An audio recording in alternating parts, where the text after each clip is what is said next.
you can have besides watching history unfold. Cassie Yoder back with us. Okay, we're selling some smells. We're selling some tastes.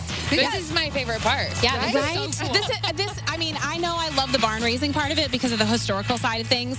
But when people are here, when they're leaving, they're like, I came hungry and I left full because of stuff like this. Like, this is ice cream. I mean, every little kid loves ice cream, but everybody just buys it from the store. You have no idea how it's made. Yeah. So this is a different version with a steam-powered machine that's actually powering it to then turn it and make the ice cream. What's he doing back there? Well, so the machine itself, so a lot of the machines that you see here are still operated by some of the Amish today. We have grist mills. We have this steam-powered machine for the ice cream. There's a lot of different things. The press also as well that we'll talk about in a minute. But I think that's the educational side of it that people kind of forget about. That, yes, there's a lot of Amish education that happens here, but there's a lot of historical education, too, of the way things used to be done.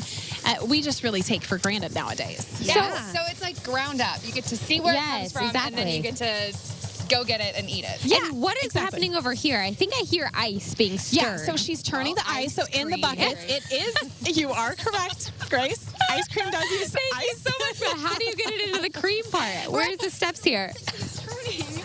We really should just go take a look. But you have to use all of the ingredients of the milk and then the salt that's involved, which throws everyone off. But then that machine is actually helping to power it turning to then it produces, once it turns enough time, the ice keeps it cold enough and it produces ice cream. Do you know what goes great with ice cream? Pie. Yeah. And I see pie on the menu there too. Or a root beer float. Sounds so good. Okay, let's go. But we don't just have ice cream. No, we don't. We have so much more migrating this way that we can eat, and we're gonna walk and talk with you all. So a lot of the food vendors are here today too. So you'll notice that we have one of the local Amish schools that is doing the lunch, and so that's kicking off tomorrow as well. There's breakfast, an authentic German breakfast. It's over at the pavilion, so from 7 to 9 a.m. But you also have just little treats as well. So if you don't, you can do the full lunch. But here we have apple butter. And right now we can see it. He's actually stirring it and preparing it. Smells amazing. I know, right? it really does. Yeah. It smells like fall. Just like threw up right here. And it's not even just apple butter. We have apple butter. We have fresh apple cider. So there has been tons of people that are literally walking out with the jugs as they leave. Yes. And it's such a great thing to be able to have all these demonstrations that it's not just about, you see a lot of things at the vendors where you can just go buy something. Where can you really go to see it made and then walk away with it as well? Okay, talk about this stove over here because you don't see those every day at the Best Buy, That is true. So there's a lot of pieces of equipment that you will see throughout.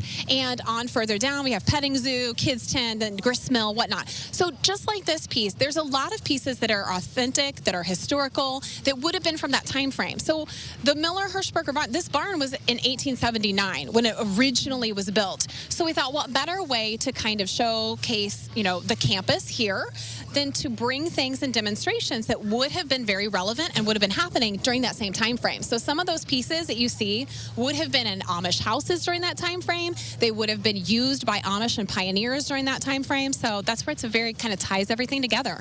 Yeah, you are coming here and you're getting an education even if you don't think you're going to get an education. Yeah, it's true. And I think the nice thing is that with a lot of these people that are doing the demonstrations, a lot of them are Amish, but they will talk and educate as you're doing it. So what we see now, you guys are kind of getting, the quieter version because we have the cameras and whatnot. But the people that come and attend ask questions. They really get a lesson and kind of, what are you doing? How does this work?